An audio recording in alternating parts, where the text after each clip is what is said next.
Mau baca komen bang, Baca komentar di Instagram.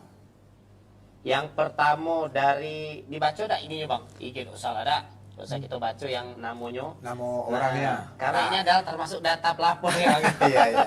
Iya, jadi yang Ini pertama Wah, ada kopi kita Bang Aduh, Mimin. bola dari Kita tadi. minum minumnya. Cocok. Kita minum dulu. Oh, ada. Ini Thank you, ini tuh untuk Bung Ini untuk Emil. Abang. Oke. Bola dari tadi. Ini Ada dari tadi. memang Juita yang buat nih? Iya. Oh, ya. Oke deh. Iya. Oke bang, kita Gimana? lanjut bang ya. Boleh. Jadi kita nak dengar juga ya, di sini ada curhat dari Instagramnya Ombudsman. Saya nak nanya Pak, masalah saya kalau kepolisian menangani perkara untuk naik tahapan itu temponya berapa lama? 3 bulankah atau 14 hari masa penanganannya? Kalau proses untuk sebuah kasus memakan waktu bertahun-tahun kah? Ini bertanya nih bang. Untuk Iya, apakah iya. bertahun-tahun, misalnya 2 sampai 3 tahun baru nampak kejelasannya? Memang ini agak menarik ya, terutama layanan di bagian teman-teman tadi Rexrim. Saya sering sampaikan, memang sebagian besar masyarakat kita mengeluh dari sisi waktu. Teman-teman Rexrim memang dalam konteks waktu, dalam hal itu, mulai dari lidik, sidik, sampai P21 segala macam, itu tidak ada waktu yang saklek untuk mereka menyelesaikan. Namun yang pasti adalah harus ada perkembangan informasi terhadap kasus yang sudah dilaporkan, yang disebut dengan terbitnya SP2HP dari pihak kepolisian. Artinya antara pelapor dengan pihak reskrim atau dengan terlapor itu terbangun komunikasi yang intens bila mana warga atau pelapor ingin mengetahui perkembangan lanjutan daripada laporan dia pada instansi tersebut. Itu yang pasti. Kalau itu memang nggak jelas kenapa waktu itu waktunya tidak menjadi ada kejelasan, karena produknya tidak, produk perkara pidana itu beda dengan produk pelayanan administrasi, ya kan. Contoh, kalau disampaikan mengenai salah satu aduan kita ke reskrim tentang ada tindak kejahatan, teman-teman reskrim tentu ingin melakukan lidik dulu, ingin melakukan penyidikan dulu, ingin mengumpulkan alat bukti itu semua dulu. Sampai kapan? Ya sampai ketemu alat bukti atau dapat 2 alat bukti yang cukup dan seterusnya. Sampai itu waktunya nggak ada kejelasan. Yang ada itu adalah memberi informasi perkembangan kasus kepada pelapor. Itu yang harus intens dilakukan. Kalau itu sudah dilakukan dengan serius atau dengan cukup informasi-informasi itu kepada pelapor, layanan dari reskrim itu dianggap sudah diberikan. Begitupun dengan pelapor. Nah, kalau itu sudah terjadi, itu belum bisa dilaporkan ke Ombudsman selama masih ada komunikasi terhadap perkembangan kasus itu terjalin dengan baik antara pelapor dengan terlapor. Gitu. Intinya komunikasi tentang perkembangan kasus masih ada, berarti Ya, belum bisa dilaporkan ke Ombudsman belum. nih bang ya. Oke, kita lanjut yang kedua. Semoga ini sudah dapat menjawab pertanyaan yang di Instagramnya Ombudsman Perwakilan Jambi. Kita lanjut ke PDAM hidup jarang, bayar bengkak Pak. Nah, ini sering terjadi nih PDAM. Ya. PDAM ini kalau bisa kalau kasih alamatnya kelurahan yang jelas ya Bang yo. Jadi kita tahu wilayah mana yang PDAM ini sering. Karena kan tidak semuanya. Betul, Kadang di daerah betul. yang mati di kami teho hidup kayak gitu Ya, nah Bang. betul. Nah jadi ini PDAM kalau bisa kalau mau komen warga Jambi jangan lupa kasih tahu wilayah mana. Bukan data pelapornya tapi wilayah mana yang Wilayah mana, ya kan? Ya, jadi tahu Ombudsman jadi enak juga tahu wilayah mana yang sering mati. Tapi paling tidak yang agak kerap dilaporkan ke Ombudsman itu saya ingin sampaikan juga di acara kita ini, yaitu PDAM di areal-areal Mendalo yang ada di tanggung jawabnya itu di Berarti mau Jambi Bang ya. Jambi. Itu paling kerap dan paling sering dilaporkan ke Ombudsman. Dan kami Ombudsman sudah lakukan pemeriksaan secara intens. Ternyata kendalanya itu memang dari sisi penanganan dan pengelolaan PDAM-nya, perusahaannya itu di sektor itu yang tidak lagi bisa maksimal, tidak bisa lagi kuat.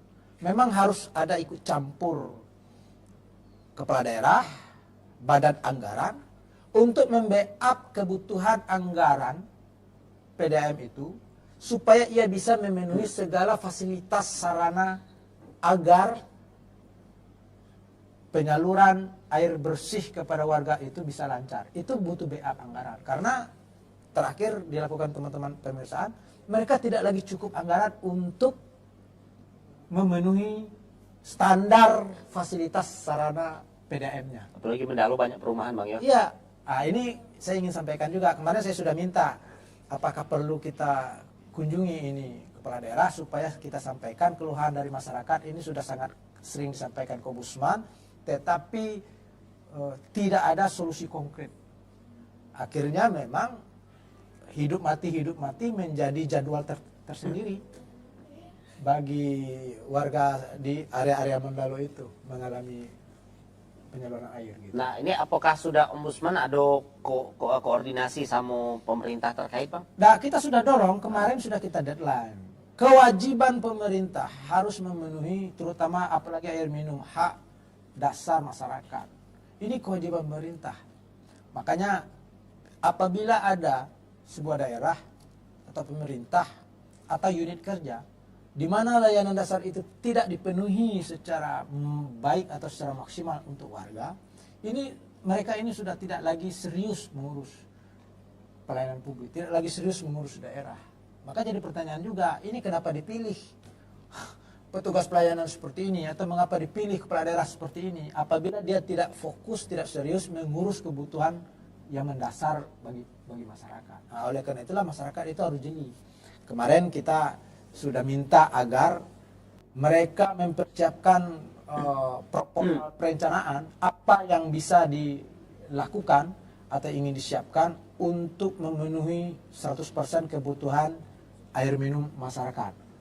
Secara administrasi, secara prosedur, silakan pihak PDAM sebagai perusahaan mengajukan itu ke DPR, ke kepala daerah. Baru nanti kita lihat apakah disetujui atau tidak melakukan perbaikan sarana layanan PDAM itu.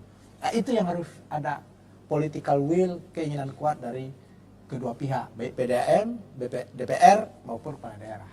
Berarti sebenarnya kalau masalah PDAM terkhususnya untuk Muaro Jambi ini, Bang, sebenarnya itu keterbatasan sarana prasarana dan juga karena sudah terlalu banyak pelanggan di Mendalu kan perumahan banyak, Bang ya. Ya. Jadi keterbatasan sarpras tadi dan tidak didukungnya dari pemerintah untuk benar. Keadaannya tidak dapat dukungan yang kuat lah dari pemerintah daerah.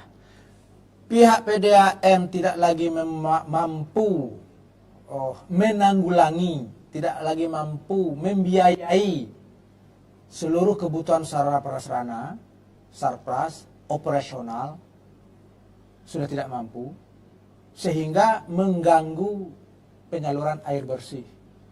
Ketidakmampuan ini tentu harus ada intervensi dari kepala daerah sebagai penanggung jawab. Harus ada intervensi dari DPR. Mau disupport apa? Apa mau disupport kebutuhan anggaran mereka?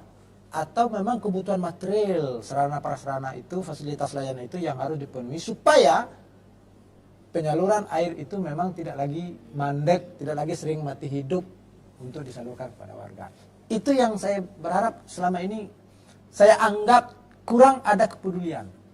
Nah, itu kecewa juga kita dengan pemerintah daerah. Gitu. Tapi setelah Ombudsman menelusuri PDAM tadi, Bang, apakah pihak PDAM sudah melaporkan setiap kekurangannya ke pemerintah? Kalau terakhir tim pemeriksa saya turun, dia sudah beritahukan kepada DPR, katanya sudah buat proposal, sudah buat perencanaan. Tinggal lagi menunggu respon kepala daerahnya. Kalau malah yang terakhir sebelumnya saya dengar direkturnya mundur akibat tidak mampu menjalankan atau mengoperasikan perusahaan air minum ini. Mundur dia. Nah, ini yang harus kita kawal, yang harus kita ingatkan, supaya memang kepedulian pemerintah daerah, kepedulian teman-teman dari DPR, terutama Bupati, mengintervensi kebutuhan-kebutuhan mendasar masyarakat itu bisa dipenuhi. Kalau mereka tidak ikut BA, pemerintah tidak ikut BA, tadi dari sisi PDAM dia sudah tidak mampu lagi. Itu yang kita temukan hasil pemeriksaan kita di lapangan. Tapi mungkin ada hubungannya, Bang, mungkin barangkali dengan efisiensi anggaran. Iya kan, Bang? Kalau secara umum sudah besar pasak daripada tiang. kemampuan anggaran mereka dalam mengoperasikan dan memenuhi kebutuhan layanan tidak Besar sebanding pengeluaran lagi. dari pendapatan ya, Bang. Ya, tidak kuat lagi. Saya dengar sudah terlalu banyak pasukan, tetapi efektivitas kinerjanya tidak lagi bisa didapatkan. Nah, itulah yang saya minta. Itu urusan kepala daerah Muaro Jambi untuk mengevaluasi, untuk mengecek fakta-fakta pelayanan seperti itu. Tapi rekomendasi dari Ombudsman ada Sudah ya? kita sampaikan. Oke. Mungkin saya kemarin juga sudah minta juga dengan tim kalau bisa. Kemarin kami sudah juga pernah undang kepala daerahnya untuk membicarakan solusi atau jalan keluar dari aduan dan keluhan masyarakat tentang air bersih ini. Kemarin belum juga bisa mau hadir, tapi saya berharap nanti pada waktu tertentu Bupati Muaro Jambi Pak BBS itu bisa penuhi sebagai bentuk kepedulian dan keseriusannya untuk memenuhi kebutuhan dasar pelayanan publik, terutama di aspek air minum. Baik, berarti Bang untuk komentar IG ini sudah terjawab ya, dengan saya rasa sudah sangat detail bahwa sudah dilakukan pengecekan langsung terkhusus untuk PDAM Muaro Jambi warga Mendalu barangkali yang sudah kasih laporan ternyata sudah direkomendasikan juga untuk Ombudsman ke kepala daerah. Kita menunggu tindak lanjut dari pemerintah daerah lagi Bang ya. Oke, kita lanjut lagi. Di sini Ado mau bayar pajak kendaraan tapi dipersulit. Ini juga Bang. Mau bayar pajak enggak bawa KTP. Ah, 30.000. Ya. Ini kadang-kadang ironi ya, Iya. atau paradoks. Di satu sisi negara kita bisa bergerak akibat adanya Penerimaan pajak. Penerimaan pajak atau kewajiban yang jalan di pihak warga membayar pajak. Di sisi lain mau bayar pajak ternyata juga nggak lancar-lancar banget kan, padahal mau store duit ini. Ini yang sering saya sampaikan. Kita harapkan, kami sudah ingin mencari jalan terbaik terutama di